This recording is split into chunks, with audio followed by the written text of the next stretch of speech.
అసెంబ్లీలో గవర్నర్ ప్రసంగం మొత్తం పచ్చి అబద్ధమని మోసపూరితమని అన్నారు కేటీఆర్. ఇది 15 నెలల అటర్ ఫ్లాప్ ప్రభుత్వం అన్నారు.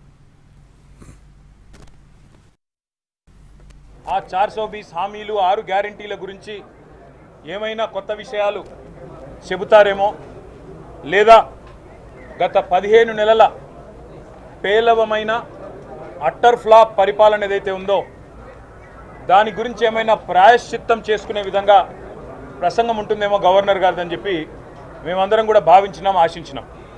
కానీ ఇది గవర్నర్ గారి ప్రసంగంలాగా లేదు. ఒక మాటలో చెప్పాలంటే గాంధీ భవన్లో కాంగ్రెస్ కార్యకర్తల ప్రెస్ మీట్ లాగా ఉంది తప్ప గవర్నర్ గారి ప్రసంగంలాగా మాత్రం లేదు. పాపం పెద్ద ఆయన గవర్నర్ గారి నోటెంబడి కూడా చాలా అబద్ధాలు, ఒకటి కాదు రెండు కాదు, ఎన్నో అబద్ధాలు, ఎన్నో అర్ధసత్యాలు, ఎన్నో అసత్యాలు కూడా పాపం వారి నోటెంబడ కూడా పలకాల్సి రావడం మేము కూడా బాధపడతా ఉన్నాం. కాంగ్రెస్ సర్కారు యొక్క ఘోర వైఫల్యం వల్ల ఈరోజు రాష్ట్రంలో రైతాంగం ఆందోళనలో ఉంది. ఈ ప్రభుత్వం మరి ఆ 420 హామీలు 6